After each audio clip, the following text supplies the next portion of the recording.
Continuing 9.2, Earth's energy balance, for just a bit more. On the cartoon, there is a white surface with high albedo and a dark green surface with a low albedo.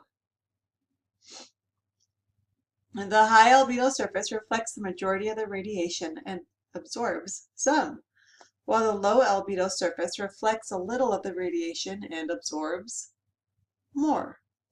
For application, think of a clean white glacier. Does it have low or high albedo? You should say high. Now think of some dark brown earth exposed as the glacier melts. Does it have low or high albedo? I hope you said low. Now which surface is going to get warmer with the same radiation input? The clean white glacier or the dark brown earth? The one that reflects less radiation and absorbs more is the dark brown earth. Positive feedback loop. Melting glaciers make glaciers more likely to melt. Albedo, reflectivity, and absorption. 9.3, the atmosphere. Again, more of a reminder. The atmosphere is a gaseous envelope that surrounds the Earth. The composition of the atmosphere is mostly nitrogen and oxygen, with much smaller amounts of water vapor, argon, and carbon dioxide. In addition, there are trace amounts of other compounds that have a big effect, such as ozone. The pie chart nicely shows the atmospheric composition. Water vapor is a huge player in severe weather. Water vapor is important for cloud formation, atmospheric circulation, and the hydrologic cycle. It comes from evaporation off of Earth's surface. Humidity describes the amount of moisture in the atmosphere at particular temperature. Relative humidity is the ratio of water vapor present to the amount that saturates the air. This increases at night because of cooler temps. Decreases during the day due to heating. Relative humidity is what is usually talked about in weather reporting. Absolute humidity is actually how much water vapor is in the air compared to all the air. This value does not exceed about 4%, because then the air is saturated and can't hold any more unless it gets rid of some water vapor in the form of precipitation. This saturated value of about 4% absolute humidity is the same as 100% relative humidity, which is shown in the first cube. There are even some clouds forming due to condensation. Ah, cute little clouds. So what does relative humidity actually mean? What is it relative to? How much water the air can hold. Moving to math to continue the concept of relative humidity. First, we'll look at saturated air. If you'd like to think of a ratio of percents, think of 4% divided by 4%, which equals 1. Now, times that by 100 to get your percentage.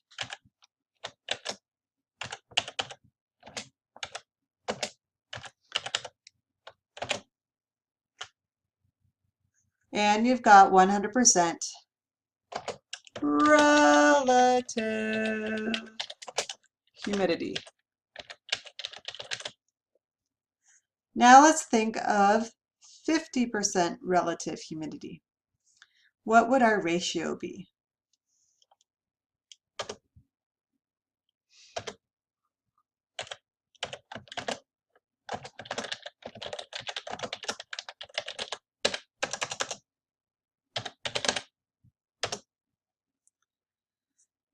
Hmm.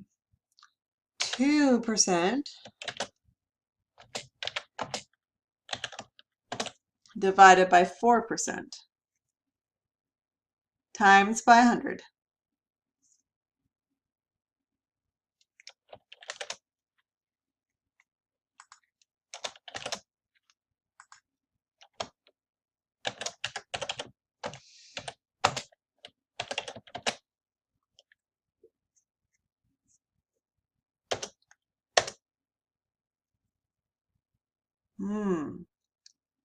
How about 25% relative humidity?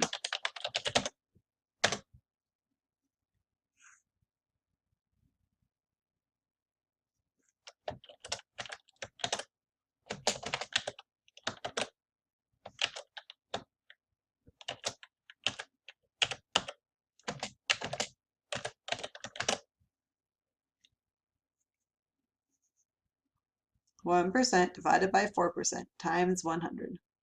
Okay, so how does humidity change? Well, there are a couple ways.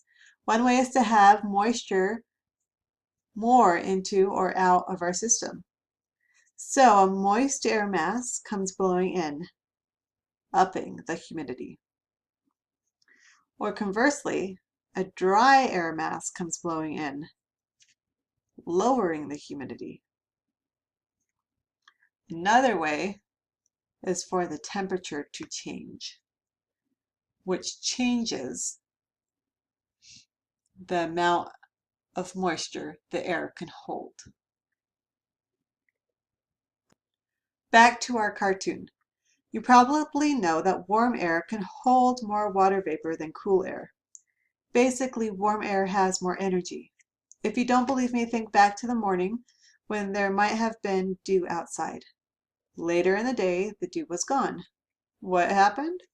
Well, in the morning it was cool, let's say 50 degrees Fahrenheit, to go with a cartoon. The air was saturated and dropped some moisture as dew. Later in the day, let's say around 11, it was warmer.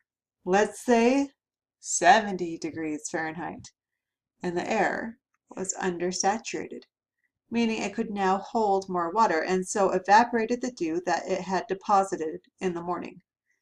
Even later in the day, let's say around 2 p.m., it was even warmer and even more undersaturated and evaporated even more moisture, perhaps even a noticeable amount from your kiddie pool.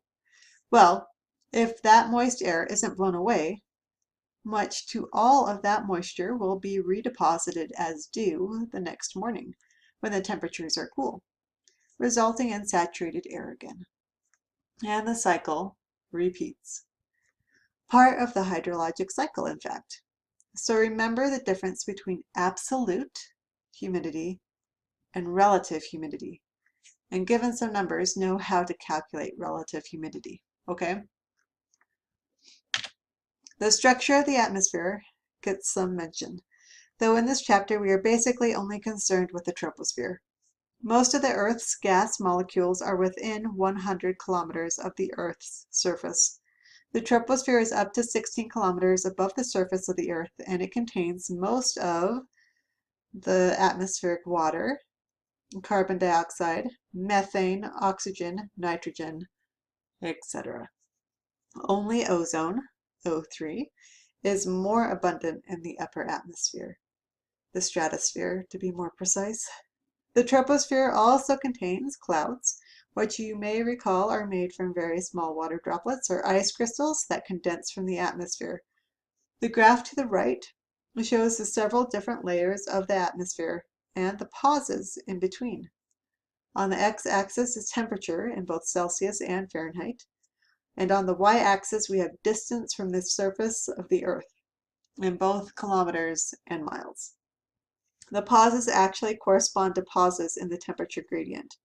See in the yellow line, that is showing average air temperature, which decreases as we increase in elevation through the troposphere. The mountains are always cooler because they are higher up. All mountains are in the troposphere, even Mount Everest. Same with clouds too. Then the tropopause, where air temperature stays about the same for a bit. Then in the stratosphere, we hit the maximum ozone layer, where we want the ozone to be, not down in the troposphere, where it is air pollution.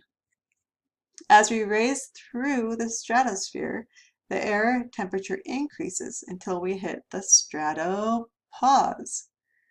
Temperature decreases again through the mesosphere and plateaus for a bit near the mesopause, not menopause, and then increases again through the thermosphere, which is where those beautiful auroras happen. Okay, back to the troposphere. There are many kinds of clouds. The basic types of clouds are shown in this cartoon. First, look at the clouds with vertical development. These are the cumulus clouds. They accumulate, if you will. There are the puffy white puffies called cumulus clouds, and the big tall thunderheads that are called cumulonimbus. Nimbus is rain. Next, let's look at the low-level stratus clouds. We've got the stratus clouds that rain, nimbostratus. We've got the white puffies that aren't as puffy as the cumulus clouds, called stratocumulus, and the higher blanket clouds called stratus clouds. The mid-level clouds are the altos, not as high as sopranos, not as low as basses, the altos.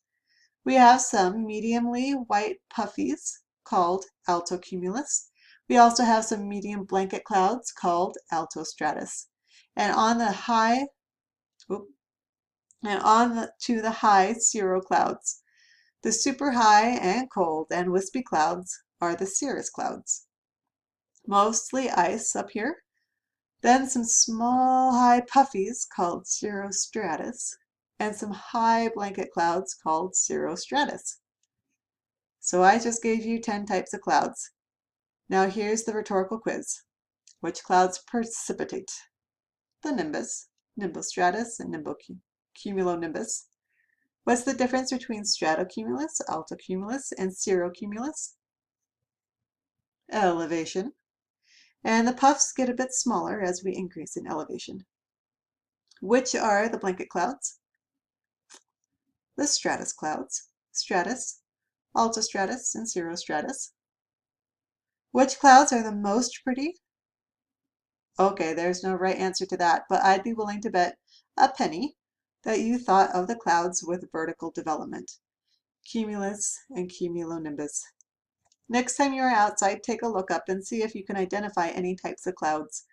And using some of the information you get later in this chapter, see if you can tell anything more about the weather based on the clouds that you see. You could be impressive, at least as impressive as the weather girl.